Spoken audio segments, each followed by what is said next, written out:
Bismillahirrahmanirrahim. Assalamualaikum warahmatullahi wabarakatuh. Alhamdulillahilladzi arsala rasulahu bil huda wa dinil haqq liyudhhirahu 'alad dini kullihi wa kafa billahi shahidan wa kafa billahi wakila. Ashhadu an la ilaha illallah wa ashhadu anna sayyidana wa habibana Muhammad sallallahu alaihi wasallam annahu la nabiyya wa la rasula ba'da. Puji dan syukur kita kepada Allah Subhanahu wa taala, dan selanjutnya salawat dan salam mari sama-sama kita haturkan buat junjungan kita, yakninya Nabi Muhammad sallallahu alaihi wasallam. Alhamdulillah kita masih diberikan kesempatan untuk bertemu pada mata kuliah fikih mawaris, jinayah dan siasah. Dan materi kita yang ketujuh ini adalah tentang pengantar fikih jinayah. Maka mudah-mudahan dari materi yang kita sampaikan nanti bisa Anda jadikan sebagai ilmu yang dapat digunakan dalam kehidupan sehari-hari. Maka sebelum kita mulai perkuliahan, sama-sama berdoa kepada Allah Subhanahu wa taala. Rabbana zidna ilma warzuqna fahma wa alhiqna bis salihin. Adapun petap konsep dari pembahasan kita yang ke-7 ini, yaitu pengantar fikih jinayah ini. A. Konsep fikih jinayah. B. Sumber fikih jinayah. Dan C. Tujuan mempelajari fikih jinayah.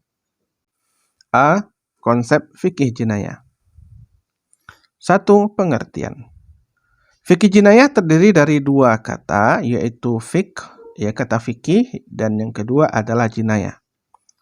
Kita ketahui kata fikih secara bahasa berarti al-fahmu, sedangkan secara istilah huwal ilmu bil hukmi syar'i al-amali al-mustanbat min adillati at-tafsiliyah, yaitu hukum, ilmu tentang hukum-hukum syarak yang berkaitan dengan perbuatan, yang mana ilmu tersebut tersumber dari dalil-dalil yang terperinci. Sedangkan kata jinayah secara bahasa artinya adalah adzambu wal ma'siyah. Dzambu berarti dosa, maksiyah berarti maksiat. Sedangkan arti jinayah secara istilah mahdhuratun syar'iyyatun zajjarallahu ta'ala anha bihaddin aw ta'dzirin.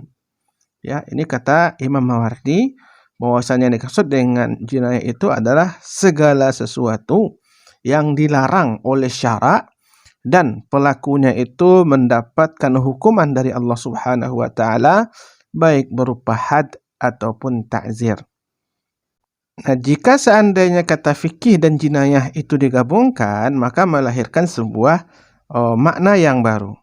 Di sini jelaskan makna fikih jinayah adalah al-ahkamu syar'iyyah allati tahuddu fi'la alladhi ya'uddu jinayatan aw mawjuban li'uqubatin wa kayfiyatu itsbatihi wa 'uqubatihi.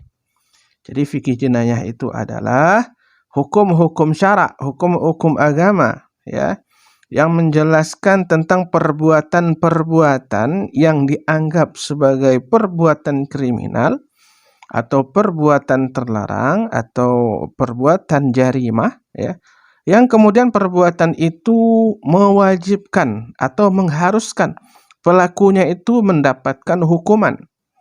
Dan juga dalam ilmu ini dibahas tentang bagaimana cara penetapan hukuman tersebut serta pelaksanaannya. Jadi dapat dipahami di sini, fikih jinayah itu adalah hukum syarak yang menjelaskan tentang atau mengatur atau membatasi tentang perbuatan-perbuatan tertentu yang mana perbuatan itu terlarang. Apa buktinya terlarang? Jika seandainya dilakukan, maka pelakunya itu berhak untuk mendapatkan hukuman. Dan kemudian dalam ilmu ini juga dijelaskan bagaimana cara penetapan hukuman tersebut serta bagaimana pelaksanaan dari hukuman tersebut. 2. Ruang lingkup fikih jinayah.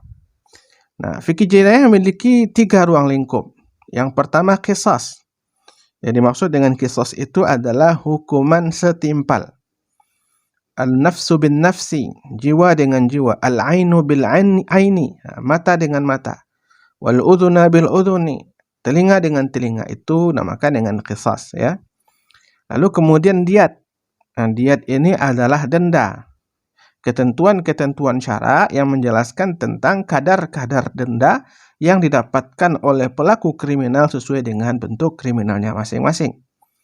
Kemudian ketiga ta'zir. Ta'zir itu adalah hukuman yang dijelaskan atau yang ditetapkan oleh qadhi, ya. Kalau dalam bahasa Arab disebut dengan qadhi, kalau bahasa Indonesia disebut dengan hakim, terhadap tindakan kriminal yang tidak ada keterangan spesifik dalam Al-Quran ataupun Sunnah.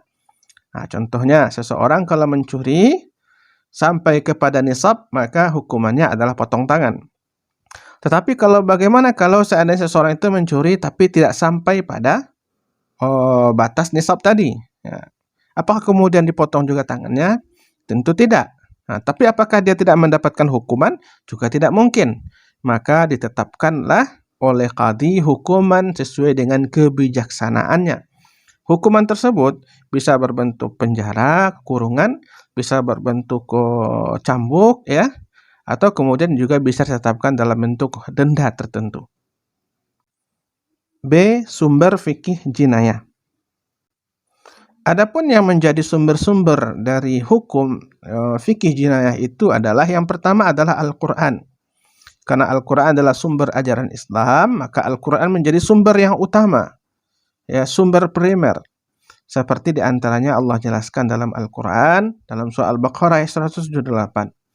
Ya ayyuhalladzina amanu kutiba alaikumul qisasu fil qatla. Al-hurru bil hurri wal abdu bil abdi wal untha bil untha. Faman ufiya lahu min akhihi syai'un fattiba'un bil ma'rufi wa ada'un ilaihi bi ihsan. Dzalika takhfifun min rabbikum wa rahmah faman i'tada ba'da dzalika falahu 'adzabun alim.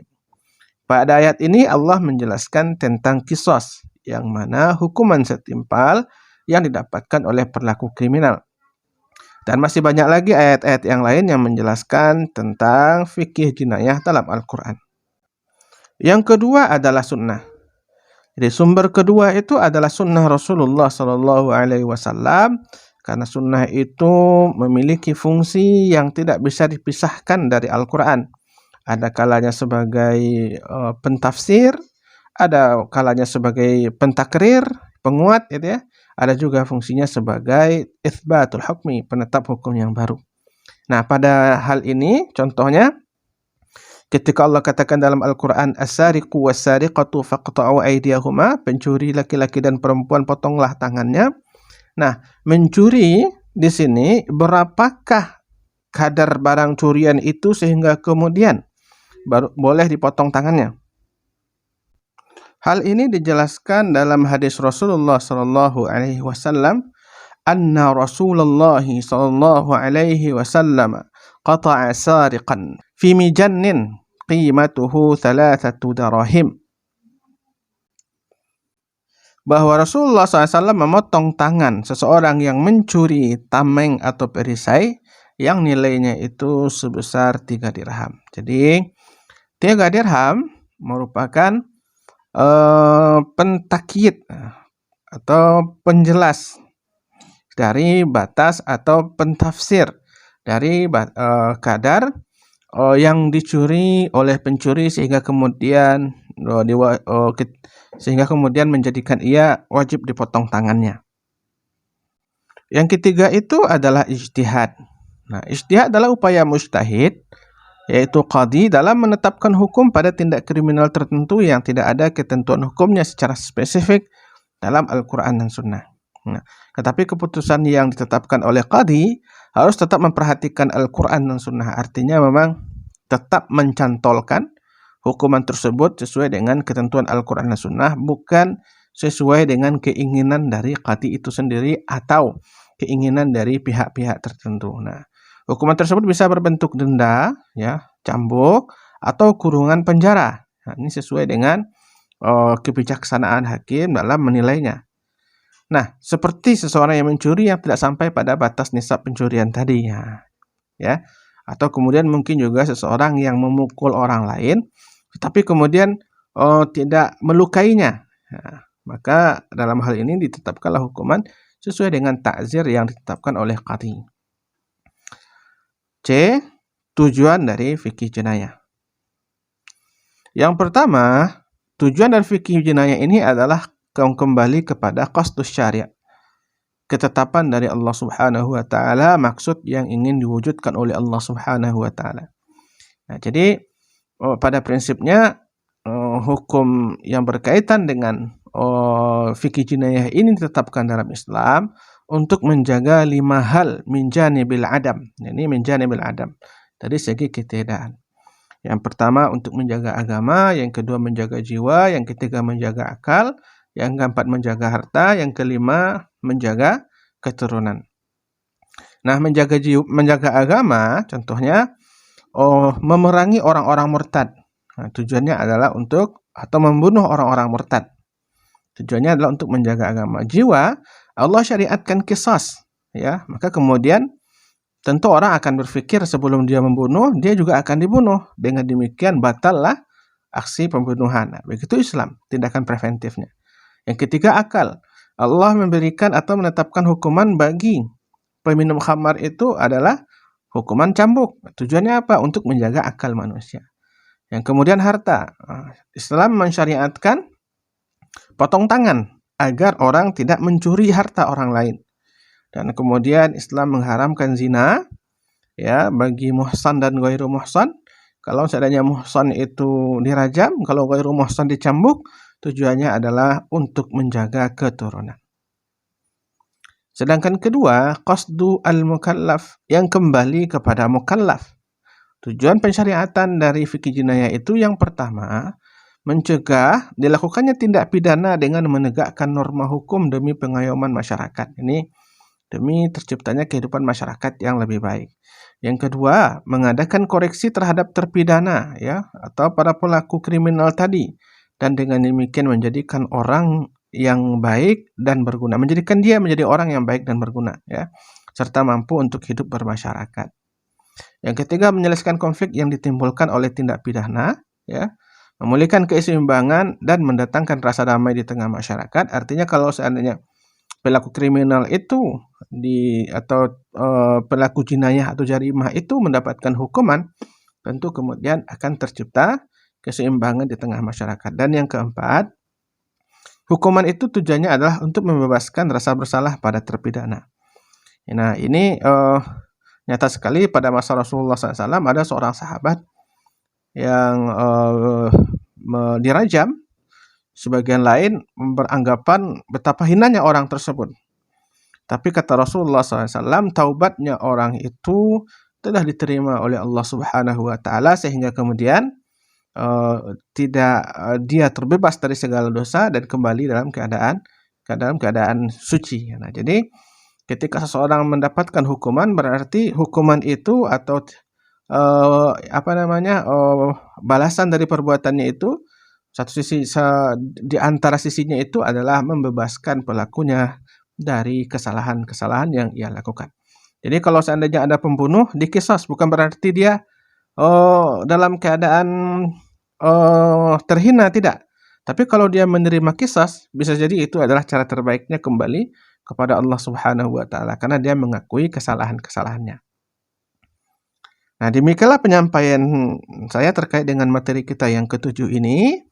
Semoga apa yang saya sampaikan bermanfaat dan tentu Anda kembangkan dengan referensi-referensi yang relevan terkait dengan pembahasan kita. Nah, mudah-mudahan menjadi amal ibadah bagi kita semuanya.